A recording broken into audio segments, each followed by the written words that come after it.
5.18 진상조사위원회는 결국 5.18의 최대 과제인 발포명령자 규명에 실패했습니다. 4년 동안 활동한 진상조사위가 실패한 발포명령자 규명, 과연 이대로 끝내야 하는 일일까요? 광주 MBC 취재진이 지난 넉 달간 진행한 취재를 보고 판단해 보시죠. 임지은 기자의 보도입니다.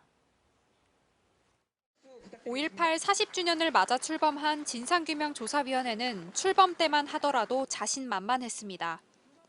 지난 40년 동안 축적된 자료를 토대로 자국민에게 총을 쏘라고 명령한 자가 누구인지를 찾아낼 수 있을 것이라고 장담했습니다. 조사 계획서를 작성할 때 밑그림으로 활용할 수 있도록 하는 작업을 모두 완료해놨습니다. 하지만 이런 장담, 기대와는 달리 5.18 조사위는 과제를 풀어내지 못했습니다. 진상불능 결정을 내린 것입니다. 기대에 부응하지 못했고 실망을 시켜드린 점에 대해서 위원회를 책임지고 있는 위원장으로서 우선 사과의 말씀부터 드리겠습니다. 그러는 와중에 전두환은 사과나 책임을 인정하지 않은 채 죽었습니다.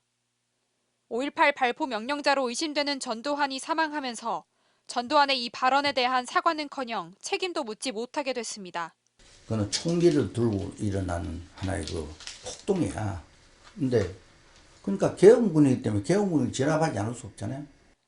4년간의 활동을 끝낸 5.18 조사위는 다음 달 발포명령 진상규명 불능 딱지가 붙은 종합보고서 발간을 앞두고 있습니다. 정녕 이렇게 영구미제로 남겨야 하는 문제일까 싶은 광주 MBC 취재진은 올해 초부터 미국의 전직 관료들을 찾아 나섰습니다. 그 결과 5.18 당시 미국 국무부 한국과장을 지낸 로버트 리치 씨를 찾아냈습니다. 알고 보니 5.18 판도라의 상자로 여겨지는 체로키 파일의 실제 작성자이기도 했던 로버트 리치 씨는 올해 93살의 나이에도 불구하고 44년 전 광주 상황을 세세하게 기억하고 있었습니다. Do you have any information regarding who gave the shoot to kill order in Korea? You mean earlier or later?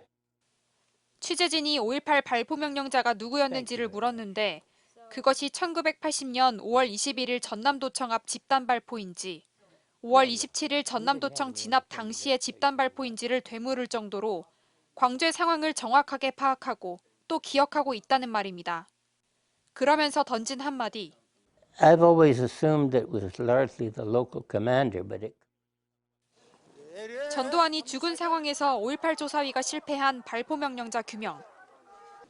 광주 MBC는 지난 넉 달간의 추적기를 통해 5.18 진상규명 작업이 이대로 마무리돼도 좋은 것인지에 대한 질문을 지역사회에 던지고자 합니다.